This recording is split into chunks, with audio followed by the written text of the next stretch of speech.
সম্প্রতি দক্ষিণ কলকাতার সুজাতা সদনে press club of working journalist সংস্থার পক্ষ থেকে আয়োজিত হয় এক সম্মাননা জ্ঞাপন অনুষ্ঠান, যেখানে সেরা সেরা বাঙালি সম্মানে ভূষিত হন বিশিষ্ট চিত্র অভিনেত্রী রূপাঞ্জনা মৈত্র থেকে শুরু করে চিকিৎসক, শিক্ষক ও ডিজিটাল মিডিয়ার সাংবাদিকরা।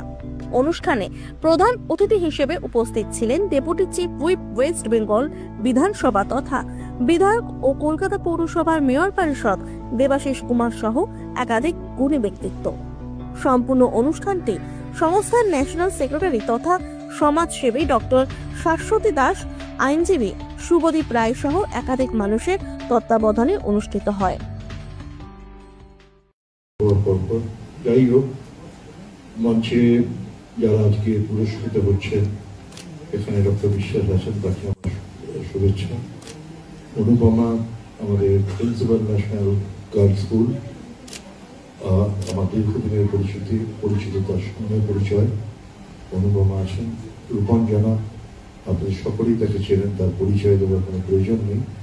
तेरे बिना मैं कैसे जीऊं, तू ही रे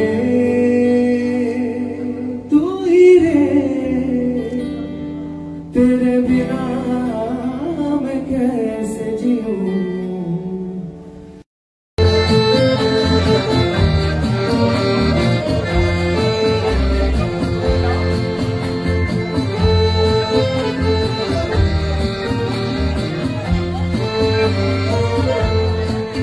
থেকে 2-3 মাস আগে আমরা চিন্তা ভাবনা করছিলাম যে সমাজের যারা ফ্রন্ট লাইনে থেকে খবর করে তারাই বিভিন্ন সময় আক্রান্ত হয়, সম্মানটা পাচ্ছে খুব কম ইদানিং দিনে। তো সেই মানুষগুলোকে যদি সম্মান দেওয়া হয়, তাহলে আমার মনে হয় যে সেই সম্মানটা হচ্ছে আসলভাবে বাঙালিদেরকে সম্মান করা। সংবাদ মাধ্যমকে যেভাবে সম্মানিত করা হচ্ছে, টিচার আছেন, আপনারা দেখতে পাচ্ছেন, ডাক্তারবাবুরা আছেন, আর আমরা সবাই দেবাদাকে দেখে আমরা শিখি। উনি যেভাবে মানুষের সেবা করে চলেছেন, তো সেইভাবেই আমরাও সেবা করতে চাই। তো এই বিভিন্ন সংবাদ মাধ্যমদের অ্যাডভোকেটদের প্রয়োজন হয়। তো সংবাদ মাধ্যমদের অ্যাডভোকেট আমি। তো তারা যখন এই প্রোগ্রামটার কথা বললো, তখন আমার বাড়তি সংযোজনা ছিল যে সংবাদ মাধ্যমকেই রেকগনাইজ করা হোক সেটা।